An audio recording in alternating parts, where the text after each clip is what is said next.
Hello and welcome to This Week in Agriculture, our Christmas edition.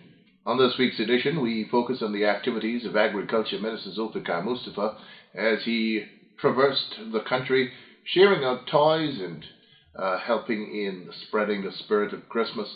He was all the way in Region 1, he was in Region 6, he was in Region 5, he was all over the place, sharing toys to the kids, bringing much joy to their homes and so on. Of course, he was also working on the advancement of agricultural interests, improving the ability of our farmers to conduct the business of agriculture in their respective communities.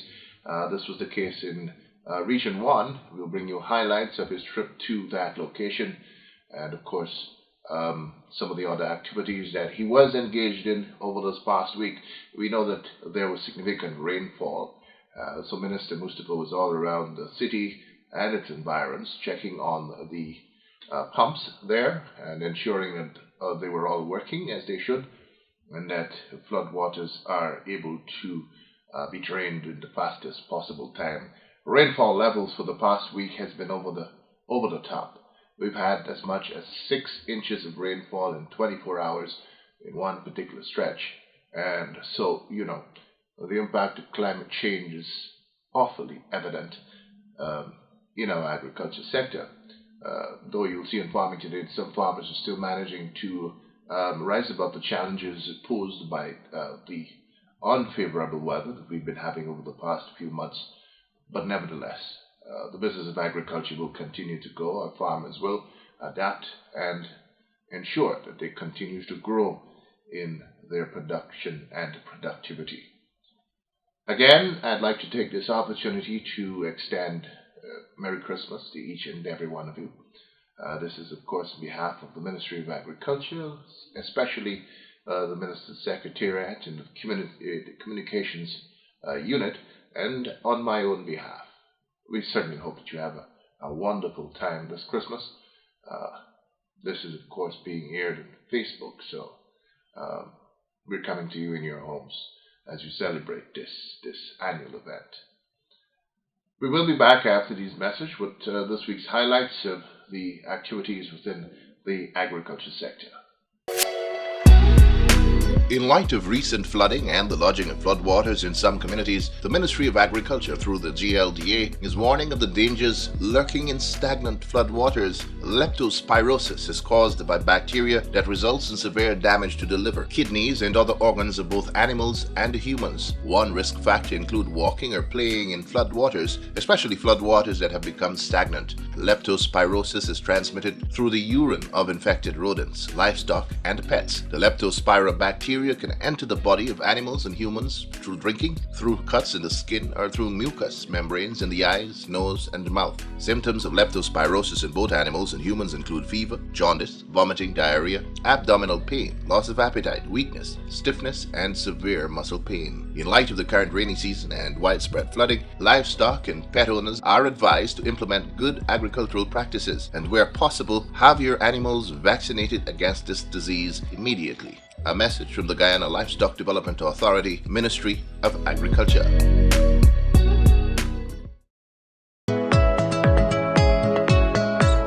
The Ministry of Agriculture is warning members of the public that it is illegal to dump garbage of any kind near to or into drainage and irrigation waterways across the country. The NDIA, the agency tasked with the maintenance of drainage and irrigation in Guyana, has noted that there is an alarming increase in the incidence of garbage getting into DNI waterways and causing blockages in the first instance. But worse than that, the garbage that includes clothing, rotting carcasses, pieces of wood and metal gets past protective grills of the critical mobile and fixed pumps, resulting in damage to the pumps, which have to be taken out of service for repairs, placing communities at risk, especially during the rainy season. The Ministry of Agriculture notes that when this happens, millions have to be spent on repairs to the pumps and on clearing the canals of debris thrown there by irresponsible citizens. The ministry warns that rangers of the NDIA will be on the lookout for those engaging in this illegal practice. Persons caught will be made to face the full force of the law. A message from the NDIA Ministry of Agriculture.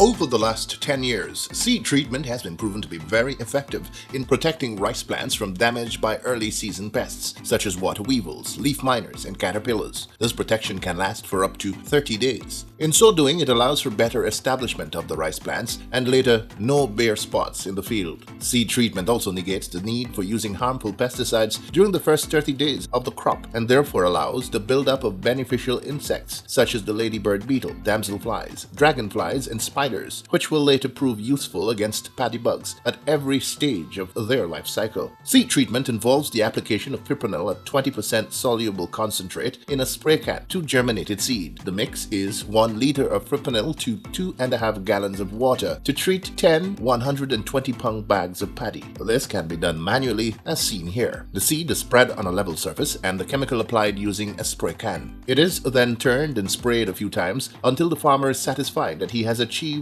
complete wetting of his seed paddy. Treated seed paddy is then covered and allowed to be incubated or pressed for the normal 36 to 48 hours. Then it is ready for sowing. It should be noted that in treating the seed, farmers applying the pesticide should wear the appropriate protective gear as seen here to protect against the harmful effects of the chemical on the skin or if inhaled. From 2010, since I started my seed treatment, that's when I started and I've continued. I've never stopped because I've seen the benefit of seed treatment. And I've seen increased yield, I've seen production better because it actually gives you 35 to 40 days that you don't have to go back into the field and do any kind of a pesticide control because that actually helps you. So farmers, I'm advising you and I'm giving you that advice because I've been doing this since 2010 and I'd like to see farmers benefit also from these 6 points. Seed treatment is a critical step in the realization of higher yield. If you have not yet adopted this practice, try it this crop. A message from the GRDB, Ministry of Agriculture.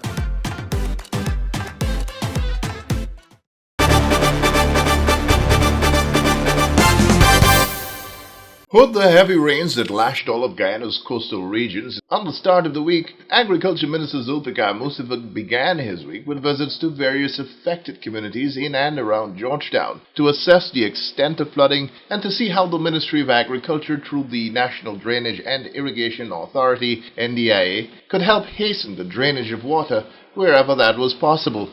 Among the communities hard hit by the rains and resultant flooding were Maka, East Bank, Demerara, where a number of key interventions have been undertaken. Providence and Peters Hall, also on the east bank of Demerara, sections of Georgetown and the east coast of Demerara.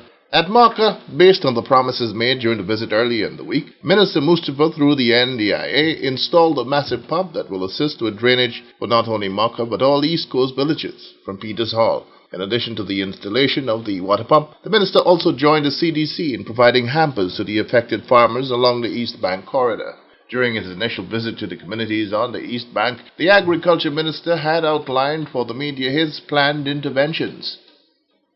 As you have seen, we have visited a number of villages. Some of those are Providence, Peters Hall, Grove, Diamond, and what we discovered that there are a number of areas that we have to clear up, but then with the high intensity of rainfall, the water have been accumulated and then the tide is very short because we are in the nip season now and only about 3 hours of drainage time we have. I'm hoping by the end of this tide that most of the water can be receded and we'll have more pumps. We don't have these large pumps that residents want, but we are putting other pumps, tractor pumps and other pumps so that we can complement the drainage system. You know for a fact that with climate change now taking its toll, we are seeing, I've chatted with a number of residents in these villages and they are telling me that this is the first time they are seeing water so high in these areas. So this is real climate change. And you know for a fact, His Excellency, the President and the entire government, we are very concerned. We have put a lot of budgetary allocation in the DNI system. We have made a lot of intervention in the DNI system, and because of that, those interventions, we are seeing most of the areas that we have made those interventions, we have either minimized or stopped flooding. On the East Bank of Demerara here, I've made a commitment to the people in Providence that very shortly we'll have a 40 cubic pump there that will complement the sluice. I'm hoping that in Grove area, I've asked the NDC chairman and the NDC to put additional tractor pumps. And in the Diamond area here, I've asked the engineer to come up with a solution so that we can, the two streets, the two avenues that are flooded on a regular basis, that we can put a system in place where we can drain the water on a timely basis. So I'm hoping at the end of this rainy season, we can have a permanent solution to this part of Diamond here. So all in all, we have the heavy rainfall and we are expecting it in another 2 days will continue. I'm asking residents to be safe, to take the necessary precaution. The NDIA and the government will monitor the situation and see what intervention we'll be making. But I'll continue to visit this area. We have officers from the NDIA, officers from the other ministry are visiting this area. Other colleagues are in the field. So we are making an assessment and we are looking to see what kind of intervention we can make to bring the problem under control, to bring solution to the problems, to try to mitigate it as much as possible. Later in the week, the Agriculture Minister returned to the communities of Maka Arcadia, where he held several meetings with farmers there on a range of issues affecting them and their community as it relates to agriculture and flooding during the rainy season. At the end of the meetings, Minister Mustafa briefed the media on those discussions. I met with a number of the farmers and residents, and they relate their complaint that the area was flooded out, and every time rain falls now they are getting flooding. As a matter of fact, I asked that our engineer today, with the housing, because they are saying that the housing development that are taking place is causing some form of causing the water to back up. So our engineer with housing engineer will be visiting all the areas, including the housing areas, and we'll see what we have to do to reduce flooding. Because last Saturday we have high and heavy rainfall, almost 5 inches of rainfall. And because of that, with the high intensity, you might have flooding. But we'll try to see as much as possible what mechanism and what measures we will put in place here. So by this afternoon, I should receive a report from the NDIA to implement a system to see how we can manage it. We already have a machine in this area. I am looking to see that those areas that the water is backing up and those areas that the water are coming in from the backlands, so that we can put some system in place to avoid those water from coming to the residential area. So hopefully by the end of this week we can get a proper solution to remedy the entire situation. As it stands now, our livestock officers and the crop officers, they are looking to see some of the damages, because the resident claimed that they had a lot of damages. They are looking to see what the residents have lost, farmers have lost, and to see how we can help them to get back as quickly to the land with planting material and other things like that.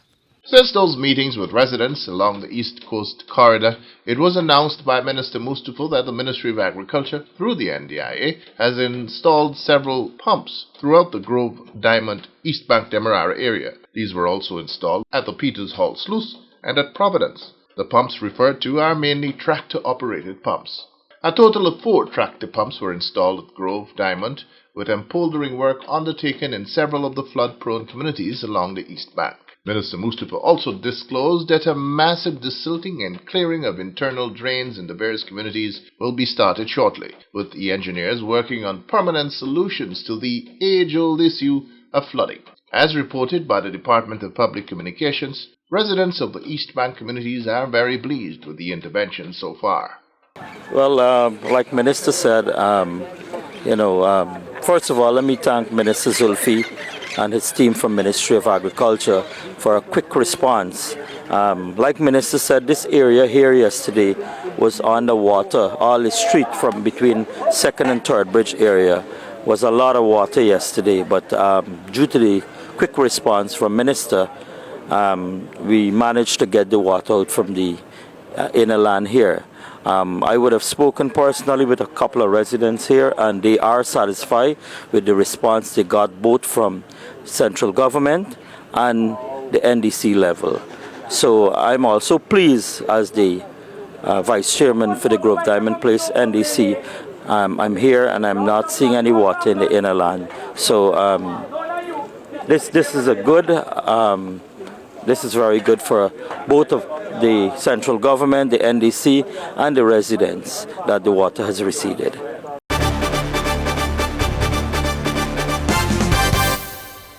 In the spirit of Christmas and in keeping with his tradition since taking over the reins of the Ministry of Agriculture, Minister Mustafa has at Christmas time taken Christmas cheer to children all across the country, with this year being no exception. The minister began his gift-giving efforts to the nation's children during a visit to Maruka last week, with that effort moving to Region 6 and also to Region 1 this past week. In Region 6, the exercise began on the east bank of Berbice and continued all the way up to Crapwood Creek.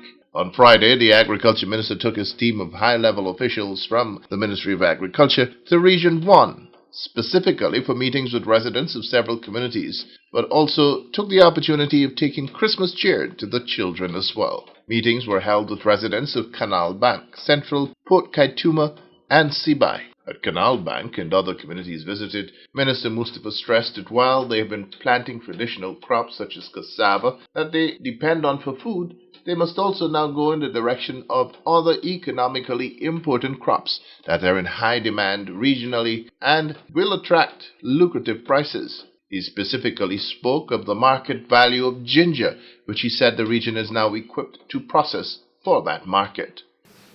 So what I have been doing, I have had a chat with the president. Region 1, we have been making a lot of investment in certain particular crops. Now your staple, the food that you consume, the crops that you depend on for food, will help you to increase production in those. But if you want crops that you want money, revenue coming from, you want to sell, you want to export, then we have to work with you to plant those crops. So Region 1, we have decided that we will use Region 1 as an area where we will plant all the spices. I already was at Mabaruma, Hosororo. I commissioned a spice factory there recently, what I call a spice processing plant. They started to plant things like ginger, turmeric, black pepper. Those are the things they're planting right now. So recently, what we have done, we have said that we'll work with the farmers in Region 1 to produce as many spices as possible, more particularly ginger. If we can work with all the farmers to at least produce most of the ginger here, we will find a market for you. We will get people to come and buy the produce. Right now, Trinidad and Tobago, Barbados, and the Eastern Caribbean countries want all these things, and they cannot get it properly. So we are concentrating. The other day, a few weeks back, or a week back, not a few weeks, a week back, Cabinet has issued a no objection to the purchase of $20 million in ginger material so that we can distribute it to the farmers to plant ginger in Region 1. So all the needs for ginger material, planting material, we will distribute free of cost to the farmers. So you'll get it. So let us work together. Now the other produce that you have been producing, I know for a fact that many of you, so I heard just now somebody talk about cabbage, this comrade here, Sicharan talk about cabbage, another comrade talk about pak choy. We'll give you those seeds. We'll make all those available to you free of cost. Right? Right now, before I leave here, I'll give you a number of seeds before I leave. I'll give you things like pak choy, okra, cucumber, watermelon, you name it. You name it, I'll give you just now. But the point is, we have to concentrate on a crop that will bring us money. Right? You all agree with me? Yeah. And the crop that can bring us money is ginger. So what we'll do, we'll go into large-scale production with ginger, right? And let us come, I will send a team from NARI, a technical team from NARI, just after the holidays, to work with the village council, work with the CDC, bring the farmers together, look at their plots, see how we can help, and start the production of ginger. So the next time I come to these areas, we must have full production of ginger so that we can export it and you can have money. Minister Mustapha also announced the imminent delivery of the black giant baby chicks to every household, which had been promised to the community. He also announced several other interventions. we have a program, and for every household in, what you call it, Canal Bank here, we'll give you all 20 Black Giant board. And that will be delivered before the year out. Before the year, we'll try to deliver it to you before the year out. So every household will receive 20 Black Giant chicks. When I come back, I hope they are big birds. They are laying, you will have your own eggs. Some of them are laying twice daily. But y'all don't eat out the birds, you know, when I come back. Right? Y'all will have more, that will multiply. That will multiply if you care it properly. You take good care of those. So I'll give you all the 20 Black Giant board per household. The other thing is that we'll give the CDC a set of agriculture tools. So the CDC will have it and farmers will have use of that. We can't give every farmer a set of tools. We'll give to the CDC. We'll make a fogging machine available to the CDC here so y'all could use it to do fog. And we'll give you all the Akushi ants bait free. Right? All the Akushi ants bait we'll give you all free.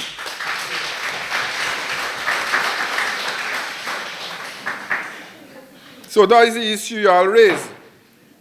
Right? Those are some of the last but not least. The president haven't raised it with me. But I trust that comrade over there. That she said the vice chairman raised it. I will try my best, remember the word. I will try my best after the budget to give you all a mini excavator in this community. Right? So that's the last demand that y'all are, the last request. So all the requests you have made, you get the tools, you get the fogging machine, you get the mini excavator, we'll talk about it, you get the Akushi ants bait, all the planting material free of cost, the Black Giant chick, and the power saw. We'll give you all the power saw too. Right? And this comrade here, this comrade got 8 farmers, and some other farmers will go there, we'll give them a tiller to till the land there. Right? So, right, so we'll work with you all later on to see how we can develop the swine industry here. Right? So if I give you 2 swine, other farmers will want. So what we'll have to do, we'll have to work with you all. I can give you all a pair of swine, and then from there it will multiply, and we'll give 2 to each farmers who want to produce swine. At Port Kantuma, Minister Mustafa pledged his ministry's support for the planting materials needed to expand their current lands under cultivation with crops such as cabbage and pak choy, etc. Now, I know for a fact that you have been cultivating other crops, things like cabbage and other crops, pak choy and whatsoever you want. So I will also make those planting material available. Seeds, I will make those available. In the 5 communities that are here this afternoon, we'll make, for each community, we'll give 1 fogging machine each, so that you will use it at the community level. We'll give a shade house to each community so that you can build your own nursery, and we will supply the plant for those nurseries. So you will produce the plant for yourself. Right? Instead of bringing it from Georgetown, and you want to go to this comrade of Mahaikan all over the place, west side and so, we will come and we'll help you to build a nursery, a shade house nursery in your community. NARI will do that, so that you can produce the plants that you need to use it right in your community, rather than wait from Georgetown. Now you raise an issue that you need a farming center, this comrade here. Now, we government cannot set up a farming center for a commercial farming center. We are willing to support any private person. Because remember, we took out the VAT and agriculture machinery and chemicals and agriculture input. So when people brings these things to the region, they put a high markup to it. So when they think I sell for $14,100 in Georgetown, and the people that raise it $3,000 here, they will make almost 100% markup they put in it. So what we will do, we can work with a private person who wants to set up a center. I will work with them from the ministry, and we will assure them that we will help them to get all the duty-free material, but they have to work out a price with us so that the farmers and person who need it in Port Kaituma in this area will get it at a reasonable price. At a reasonable price. So whoever wants to get into that business, we are willing to work with them. I will have the Pesticide and Toxic Control Board to give them the necessary license, right? So that they could sell the chemicals and other things.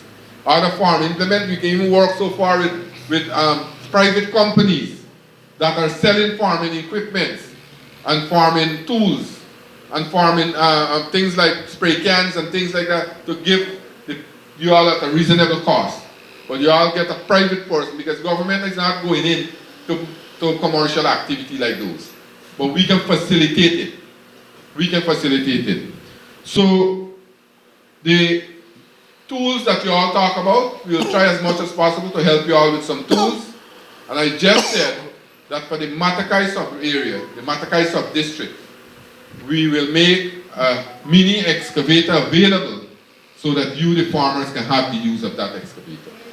At all of the Region 1 meetings, Minister Mustapha took the opportunity to distribute toys to children of the residents present at those meetings. In light of recent flooding and the lodging of floodwaters in some communities, the Ministry of Agriculture through the GLDA is warning of the dangers lurking in stagnant floodwaters. Leptospirosis is caused by bacteria that results in severe damage to the liver, kidneys, and other organs of both animals and humans. One risk factor includes walking or playing in floodwaters, especially floodwaters that have become stagnant. Leptospirosis is transmitted through the urine of infected rodents, livestock, and pets. The Leptospira bacteria can enter the body of animals and humans through drinking, through cuts in the skin, or through mucous membranes in the eyes, nose, and mouth. Symptoms of leptospirosis in both animals and humans include fever, jaundice, vomiting, diarrhea, abdominal pain, loss of appetite, weakness, stiffness, and severe muscle pain. In light of the current rainy season and widespread flooding, livestock and pet owners are advised to implement good agricultural practices and, where possible, have your animals vaccinated against this disease immediately. A message from the Guyana Livestock Development Authority, Ministry of Agriculture.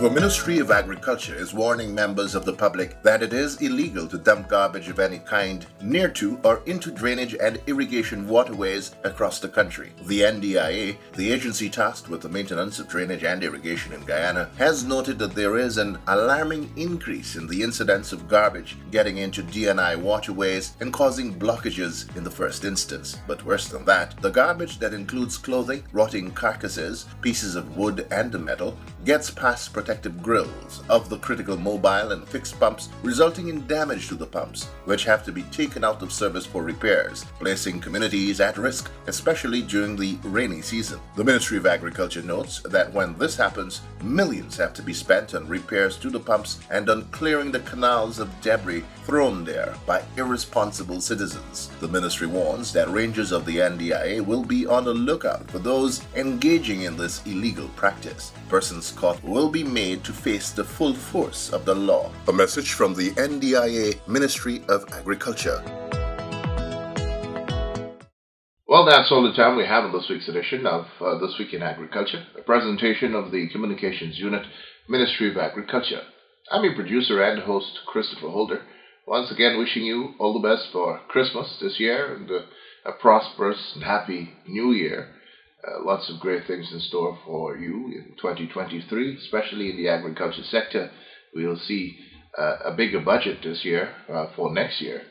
And all the agencies of the Ministry of Agriculture will see their subventions increased as the ministry continues to grow to meet the needs of the agriculture sector, the needs of our farmers within that sector.